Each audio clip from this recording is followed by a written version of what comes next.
박참 부회장님 오셔서 강의를 약간 바꿔야 되지 않을까 하는 생각이 드는데요. 지금 자리에 앉아 계시는데 누구는 편하고 누구는 불편한 자리일 거예요. 이게 바로 우리가 고쳐져야 될 부분이다. 우리가 지금 현재 교육을 받고 있지만 그 다음에 관계자들 가져왔지만 다 책상에 요거 들고 불편하게 있는 부분, 이 부분을 책상과 같이 있으면 얼마나 좋을까. 이런 부분이 굉장히 중요한 부분이 아닌가 하는 생각이 듭니다. 저도 이게 올라오면서 느끼는 게 제가 나이가 65인데 올라올 때 불편함은 없었다. 근데 좀 불편함 올라오실 때 힘들지 않을까? 뭐 없네? 그런 생각이 드는 부분. 근데 휠체어를 타신 분은 아예 올라오지 못하는 부분. 이 부분이 먼저 고쳐져야 되지 않을까. 그래서 부회장님께 말씀드리고 싶은 게 여기를 약간 경사로로, 그다음에 여기를 잠깐 올라올 수 있게끔 맞추면 얼마나 좋을까 하는 희망을 좀 가져보고요. 두 번째는 저 바가 있는데 저 바가 왜 적혀 있지? 바가 과연 여기까지 연결될 수 있을까? 이런 부분에 관련된 부분이 상당히 의미 있는 것이 아닌가 그런 생각이 듭니다. 가장 중요한 부분 하나는 제가 이 이야기를 드리는 것은 여기 안에 있는 내용들은 대부분 다 보면 볼 수 있는 내용들이에요. 가장 중요한 부분 하나 뭐냐면 과거에 이 노인복지관을 짓거나 뭘 지었을 때 그때 당시에 그 설계 기준에는 잘 돼 있던 부분입니다. 그 부분은 아무런 꺼리낌이 없습니다. 근데 여러분이 시간이 흐르고 난 다음에 불편해해요. 불편해하는 이유가 뭘까요? 다른 데서 겪어보니까 여기는 아니야 하고 느꼈기 때문에 편함이 없어져서 불편한 거예요. 그게 바로 성능의 차이입니다. 시간이 흘러가면서 성능은 많이 좋아지는데 공간은 그대로 유지해 온 상태가 있고 사람의 요구도가 굉장히 높은 게 방금 최령 박사님께서 말씀하신 내용이에요. 그러면 성능이 변할 때 거기에 맞게끔 시설물 유지 관리만 되는 게 아니라 사람이 요구하는 요구에 맞는 성능도 바뀌어줘야 되는 부분이다. 눈에 보이는 게 주는 게 아니라 내가 편리하게 갈 수 있는 부분을 만드는 게 중요한 게 아닌가 하는 생각을 해보면서 오늘 내용들에 대해서 디테일하게 설명하면 하나 3박 4일 코스로 갈 수 있는 양 정도 돼요. 근데 이걸 20분 동안에 정리를 해야 될 부분이어서 중요한 키워드만 말씀드리고 거기에 관련돼서 자세히 있게끔 또 연결해 놨으니 보시면 될 것 같습니다. 저희가 이게 관련해서 방금 이야기 드린 것처럼 주거이시는 많이 달라졌다. 패러다임 많이 변화가 있었다 하는 거죠. 제 나이 65인데 이게 옛날로 보면 그렇게 보입니까? 그렇게 안 보입니다. 결국은 뭐냐면 그만큼 많은 게 영양분이나 뭐나 요건이 에너지를 많이 가지고 있었기 때문에 그렇게 활동할 수 있는 부분이죠.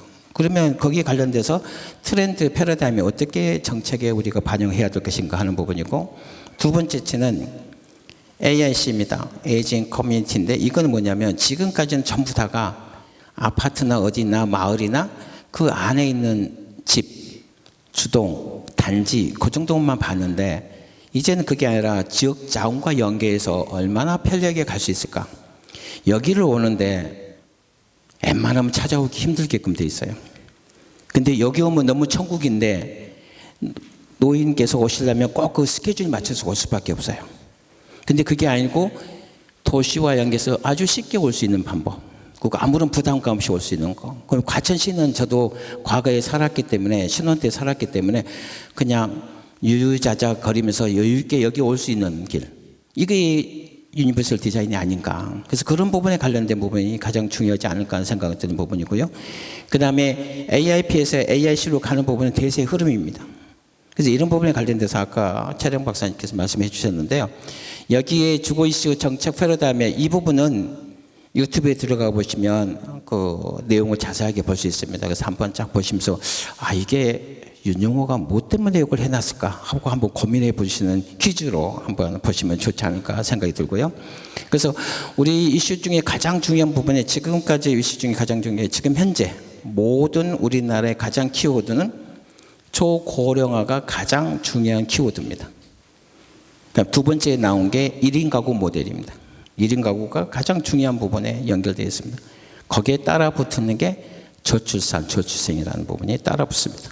이런 부분에 관련돼서 이 공간척이요 같이 무시하면 곤란한 부분이 있다. 그래서 이런 부분에 관련돼서 내용에 되어 있으니까 이 부분하고, 두 번째는 저희가 주거 복지라고 하면 마냥 주는 거, 마냥 받는 거 그렇게 생각합니다.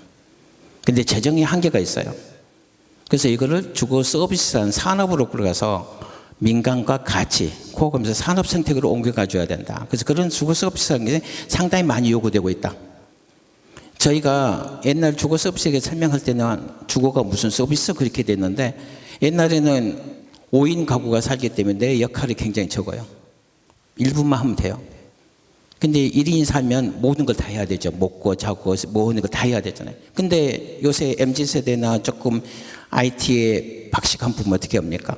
아침 일나면 문만 열면 먹을 것이 딱 와 있고, 불편하면 뭐하고 다 해결되고, 뭐 청소까지 다 되잖아요. 청소도 엉망집수리, 집 정리 같은 것도 딱 하고 잠시 비우면 깔끔하게 돈만 주면 해결될 수 있는 깨끗한 부분이 다 됩니다. 이러한 서비스 체계가 다 갖춰져 있다는 거죠. 그래서 이 부분과 관계해서 어떻게 갈 것인가 하는 부분도 굉장히 중요한 부분이다. 그렇게 보시고요. 이제는 어쩔 수 없습니다. 내년 25년이면 그렇게 이야기했던 초고령화가 목전에 왔습니다. 근데 저는 LH 32년 근무할 때 이미 15년 전에 영구임대라는 초고령화 사회에 왔고, 그걸 모니터링 했었던 거거든요. 이미 와 있습니다. 근데 거기에 그 베이비 부모 세대에 해당되는, 저는 이제 가운데 끼어 있는 사람이죠. 59년생이니까. 근데 860만 명과 그 다음에 제2 베이비 부모 세대 800만 명이 1600만 명이 쓰나미처럼 움직여갑니다. 이 쓰나미가 옮겨가고 난 다음에 도시가 어떻게 변할지는 모르는 겁니다. 이 부분에 관련돼서 큰 틀에서 정책이 필요한 부분이고, 그렇게 가지 않으면 곤란하다 하는 부분을 이야기 드리고 싶고요. 그 다음에 우리가 항상 들었던 거 있습니다. 세뇌 교육된 게 고령화 사회, 그 다음에 고령 사회, 초고령 사회. 이게 뭐지? 어떻게 되지? 근데 천천히 보시면 가깝게 다가가는 게 주거 서비스입니다. 거기에 관련돼서 그 서비스 산업 생태계가 따라 붙는다는 걸 볼 수 있고요. 그래서 이런 부분에 관련돼서 주거 플랫폼에서 여러 가지 형태로 다양하게 됐을 때 이게 과연 어떻게 될 것인가 하는 내용으로 하는 자료를 보시면 될 것 같고요. 그 다음에 과연 이렇게 됐을 때 우리가 우선 해결해야 될 그 사회 문제에 관련된 43개 분야 중에 어떻게 해야만 될 것인가, 그 사회 문제를 어떻게 풀어갈 것인가, 이런 부분에 대한 언급을 하는 내용을 자세히 되어 있으니까 한번 보시면 될 것 같습니다. 그래서 결국은 수요 맞춤형에 해당되는 주거 생태계가 요구되고 있는 시점이다. 그렇게 보시면 될 것 같습니다. 그래서 아까 말씀드린 것처럼 결국은 초고령하고 1인 가구 모델이 불명하다. 그리고 이 부분에 관련해서 국가 정책으로 풀어가는 것보다 분명히 그렇게 나타나 있다. 그래서 이걸 배제할 수 없는 부분이다 하는 것을 인지하면 좋지 않을까 하는 생각이 듭니다. 그래서 주거 정책에 대한 패러다임에서 변화는 어쨌느냐. 이게 가장 중요합니다. 2015년 이후로 굉장히 많이 달라졌습니다. 2015년이 주택 보급률 100%에 근접한 수치가 있었고요. 15년 전으로서 노후 주거 단지가 상당히 많이 바뀌었고, 그래서 이 부분에 관련해서 성능 차이가 굉장히 크게 나타났고, 거기에 대한 요구도도 굉장히 강하다. 그렇게 보시면 될 것 같습니다. 그래서 이런 부분에서 아까 그 최련 박사님 말씀하신 부분에 성능이 굉장히 많이 바뀌었어요. 그래서 지금 제일 고통스러운 부분이, 과천의 고통스러운 부분이 주차장. 이거 옛날에 0.7대에서 1.0대에서 1.2대 이렇게 주차장이 달라졌어요. 굉장히 많이 달라졌어요. 그럼 기후변화로서 지하 주차장이 굉장히 많이 들어가고 싶은데 들어가지 못한 상태로 있고, 이런 조건이 성능이 많이 바뀌었기 때문에 그런 요구 속에서 재건축이라는 게 굉장히 강하게 요구됐던 부분이 굉장히 강합니다. 그래서 이런 부분에 관련된 것은 옛날에는 자동차면 나하고 관계없었지만 이제는 이동수단의 필수 조건이 따라붙는 게 굉장히 많아요. 이런 부분에 관련해서 여건이 전혀 다르다는 부분이 관점을 보셔야 되지 않을까. 그래서 이런 부분에 관련돼서 우리가 푸는 부분이 가장 중요한 부분은 이러한 시대적 요구에 따른 성능에서 기존에 있는 공간을 어떻게 대체해 나갈 것인가. 근데 가장 중요한 부분 하나는 모든 것은 사람과 공간과 기술이 과연 이 안전이라는 큰 틀에서 표지 앞에 보면 있습니다. 제일 앞에 보면 그 돌아가는 회전이 되어 있는 게 사람과 기술과 공간이나 큰 틀에서 안전이라는 바탕 속에서 어떻게 봐야 될 것인가, 그런 부분을 볼 수 있을 것 같고요. 그래서 이 부분에 관련해서 가장 중요한 것은 인간의 기능을 강화시키고 그다음에 환경의 지원성 강화가 굉장히 필요하다. 이건 원론적인 이야기지만 그게 필요하다고 그렇게 보십니다. 그래서 나온 부분 중에 이제는 고령화에 대한 부분, 그렇지만 고령뿐만 아니라 저출산이 큰 틀에서 모든 사람에게도 같이 누릴 수 있는 그런 부분이 굉장히 중요하다는 부분 메시지를 전달하고 있는 부분이고요. 그다음에 생애 주기별로 인간 기능 변화에서 주거 환경 변화가 분명히 일어나는데 그 주거 환경 변화에 따라서 공간도 같이 개선해가는 주거 환경 개선이 필요하다, 그렇게 보이는 겁니다. 그래서 이런 부분에 관련돼서 2015년이 상당히 의미가 있어요. 2015년 그 차점에서 인구 구조 변화도 일어납니다. 주거 환경 조성 때문에 인구 구조 변화입니다. 그래서 2015년을 전후로 많은 변화가 일어나게 되는 겁니다. 이런 부분을 보셔야 될 것 같고, 방금 이야기했던 베이비 부모가 세대가 옮겨가면서 일어나는 요동치는 부분을 눈여겨봐줘야 된다, 그렇게 보는 겁니다. 이 부분도 마찬가지로 그때 요 위에 타이틀을 보면 양과 질과 그다음에 느낌표가 있을 겁니다. 저희는 지금까지 모든 그 주택은 공급적인 차원에서 수치 제어를 했어요. 무슨 사이즈 관계없이 무조건 몇 세대, 몇 호, 몇 대 개발, 공급 이렇게 갔었습니다. 근데 2015년 이후부터는 이제 삶의 질 쪽에 뭐가 요구되고 질이 나아진다고 하면서 양에서 질로 옮겼다고 생각하지만 이제는 품격입니다. 격다화됩니다. 품격이라는 단어가 굉장히 중요하죠. 인간다워야 되는 거예요. 다운이라는 것 자체가 품격이거든요. 그래서 이제는 공간과 기술이라는 타령에서 품질적으로 보지 말고 사람으로서 대할 수 있는 공간적인 게 뒷받침되는 인격다운, 인격, 품격, 이런 다운이라는 격다운이 돼야 되지 않느냐. 그래서 그 부분에 관련돼서 실제 주거 주동 단지, 지역, 국토까지 큰 틀에서 봤을 때 큰 틀로 보면 과천시는 어느 위치에 있을까? 과천시가 처음에 만들었을 때와 지금 현재와 미래는 어떻게 변할 것인가? 이 부분에 관련돼서도 굉장히 중요한 부분이에요. 과천시에는 격차가 굉장히 크죠. 바로 주변에 있는 단지들은 최첨단에 해당되는 모든 조건이 들어온 스마트다운 단지와 스마트홈에 대한 하우징 플랫폼이 다 만들어진 굉장히 첨단 미래에 해당되는 주거단지가 있습니다.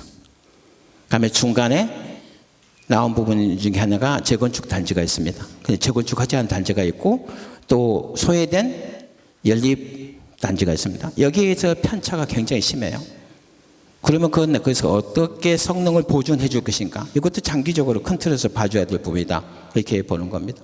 그래서 이게 나와서 부분 하나가 2000년 전후로서 분명하게 공급과 그냥 물량 정책에서 주거복지 정책으로 전환됐는데 이제는 주거 서비스한 정책으로 전환될 수 있는 부분이다, 그렇게 보시면 될 것 같고요.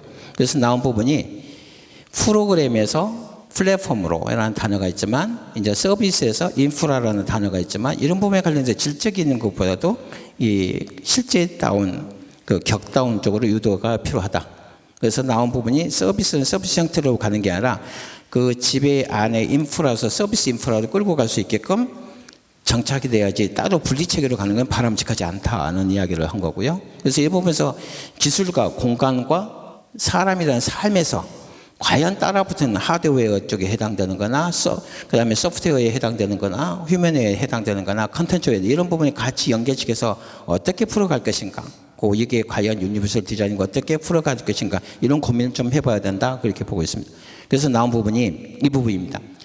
양에서 질로 갔고 질에서 격으로 갔을 때 과연 우리가 어떻게 풀 것인가 하는 부분에 대해서도 같이 유니버설 디자인과 같이 맞물려서 봐줘야 된다. 이거는 잠깐 사례입니다. 이거는 제가 아주 오래전에 했었던 그 공공에서 바라보는 사례인데요. 여기 보면 아직도 단지가 이렇게 안 되어 있는 부분이 많죠. 이게 보시면 자세하게 설명이 되어 있는데 우리는 주동인이 그다음에 무장의 진입 경사로라고 했지만 경사로가 전동 휠체어 사이즈가 다르죠. 굉장히 커졌잖아요. 근데 경사로가 있다고 해서 그걸 머뭇거리고 많은 거잖아요. 이건 아니잖아요. 거기에 맞게끔 대줘야 되는 거잖아요. 근데 그게 아니라 경사로가 있다고 해서 그걸로 멈춰버리는 것은 의미가 없다. 그래서 그거에 대한 이야기를 하는 거고, 그다음 우리가 안전바, 아까 이야기했던 안전바가 있지만 안전바가 옛날보다 사람의 사이즈가 키가 커졌고 낮아졌고 위치에 따라 다 다르고 동종일체에 따라서 완전파에 대한 위치도 어느 정도 고려가 돼야 된다는 부분. 그다음에 우리가 나왔던 그 셉테드 범죄 안전 그렇게 관련돼서 조명이나 그거는 CCTV나 이런 위치. 그다음에 나이가 드시면 무심코 움직이는 습관성이 있어요. 그래서 나온 부분이 생각지 못한 게 나는 젊었다고 움직이지만 나이가 돼서 못해서 넘어집니다. 그게 바로 굉장히 중요한 부분이에요. 젊었을 때 나는 자유롭다고 자유롭게 갑니다. 근데 왜 넘어질까요? 왜 집에서 70%가 가정집에서 사고가 날까요? 왜? 나 평생 동안 거기 생활했기 때문에 아무런 묶을낌 없다고 생각하지만 나이가 드시면 인지성이 떨어지고 거울에서 낙상사고가 굉장히 많이 일어나는 겁니다. 그랬을 때 그 보조로 뭘 해줄 것이냐, 어떻게 해야 될 것이냐, 이게 굉장히 중요한 부분이라는 것을 이야기 드리고 싶어요. 그래서 이런 부분에 관련돼서 우리가 보면 넌슬립 같은 것도 내려오는 부분도 넌슬립에서 넘어진 경우가 굉장히 고령자들 많아요. 그 부분에 관련돼서 어떻게 해야 될 것인가, 어떻게 조심해야 될 것인지, 넘어지면 어떻게 최소화시킬 수 있는 방법이 뭘까, 이런 부분도 같이 고민해야 된다. 그래서 이런 부분에 관련돼서 이거는 전국에 있는 임대단지의 5층, 그때 당시에는 6층과 5층에는 엘리베이터가 설치 안 됐었어요. 지금은 5층, 6층이 아니라 3층에 2층으로 다 엘리베이터가 설치되어 있고 지하도 엘리베이터가 설치되어 있잖아요. 그런 것처럼 수직 이동에 관련된 부분, 이런 부분에 관련해서 상당히 배려심이 필요하다, 이렇게 보는 거고요. 그 다음에 전동 휠체어가 엘리베이터 안에 들어갔을 때 불편하게 작동되는 게 굉장히 많죠. 위치나 어떤 여건, 그런 것도 참밀하게 한번 시뮬레이션해서 전면적으로 재개조가 필요하지 않느냐. 이 부분에 관련돼서 애로사항이 뭔지를 다듬어 풀어줄 수 있겠다 하는 부분이고요. 그래서 이런 부분에 관련돼서 여러 가지 케이스에 대해 설명을 좀 했거든요. 근데 가장 중요한 부분 하나 그겁니다. 아까 말씀을 최 박사님이 했었는데요. 과천 시내를 자세하게 돌아다녀 보면 가게 앞에서 높낮이 때문에 낙상 사고가 굉장히 많이 납니다. 실제 저희 딸은 일주일 전에 지나가다가 그 앞에 넘어져서 발목 기부스를 하고 있어요. 이건 평상시와 관계없이 있다고 했는데 그 가게에서 나타났던 경사로와 지나가는 곳과에 겹쳐서 생각나는, 그래서 사고가 굉장히 많이 나는. 그래서 저는 오늘 이 순간에 과천 시내에서 돌아다니면서 불편한 부분, 그 다음에 문제가 좀 있었던 부분을 조금이나마 보도블록이나 뭐를 이렇게 모양내는 보도블록이 아니라 뭐가 못난 거 사고 나지 않게끔 하는. 그래서 과천 시내에서 지금까지 나왔던 응급실이나 병원에서 사고가 났던 사례를 보면 어느 위치에 어떻게 났다는 거 너무 자세히 잘 압니다. 저희가 어떻게 합니까? 경찰서에서 가장 불법되는 것이 경찰관서에서 잡잖아요. 그것처럼 과천시에서 사고가 가장 많이 난 곳이 어딘가 해서 그걸 개선해 주는 것도 사회적 병을 굉장히 많이 줄 수 있는 부분 아닌가. 그래서 우선 여기에 실천을 옮길 수 있는 방법을 찾는 게 바람직하다, 이런 내용에 대해서 설명을 좀 한 겁니다. 또 하나는 커뮤니티라고 해놓으니까 여기도 젊은 애들이 모여서 시끄러우니까 벤치를 없애버리겠다, 그게 아니라 서로 모여서 이야기할 수 있는 공간도 만들어주면서 가는 그런 공동체도 굉장히 필요한 부분 아닌가, 이런 부분에 관련돼서 언급된 자료니까요. 한 번씩 쭉 읽어보시면. 그 다음에 여기서 하나가 이제는 저출산 고령사회라고 해서 고령자가 굉장히 많이 생겼고 거기에 관련된데 아파트 단지에는 어린이 놀이터는 있는데 나이 드신 분에 대한 운동시설이나 그다음에 그 관련된 그 노인정이나 이런 부분이 굉장히 적어진다. 그래서 관련된 총량으로 가지고 있는 그 부대시설 여러 가지 총량으로서 용도 변경해서 쓸 수 있는 부분도 과천시가 별도로 조례로 해서 이렇게 자유롭게 그 지역에 맞게끔 하는 것도 바람직하지 않느냐, 그렇게 생각이 듭니다. 그래서 이런 부분에 관련돼서 좀 푸시면 되지 않을까 하는 생각되는 내용이고요. 이제 여기 관련된 이 부분도 마찬가지입니다. 뒤에 이 부분도 그냥 이건 한번 보시고 나면 눈물을 자르르 흐르실 겁니다. 한번 들으시면 내가 어떻게 해야 될 부분인지, 부모님과 관계는 어떻게 해야 될 것인가 하는 부분이고요. 그래서 이게 관련돼서 가장 중요한 부분 하나는 이제는 AIP에서 AIC로 끌고 들어갔을 때 가장 중요한 것은 여기에 대한 파트너십으로서의 사회적 비용을 굉장히 줄 수 있는 방법이 뭘까 하는 부분에 대한 내용으로 해서 매슬로우에 대한 요구 단계 주거에 대한 설명을 해놨으니까 이거 한번 좀 보시면 되지 않을까 하는 생각이 들고요. 가장 중요한 것은 사람과 공간과 환경 속에서 어떻게 해야만이 주거 서비스하는 부분이 구현될 수 있을까 이런 부분을 보시면 되지 않을까 생각합니다. 그래서 딱 보니까 이제 49분 50분 다 끝나가는 부분이네요. 그래서 지금 이제 마무리 지어야 될 것 같은데 뒤에 자세하게 보시면 될 것 같고요. 이건 설명이 된 부분이랑 최령 박사님 하셨던 부분 중에 총량의 에너지에 대한 이야기였고요.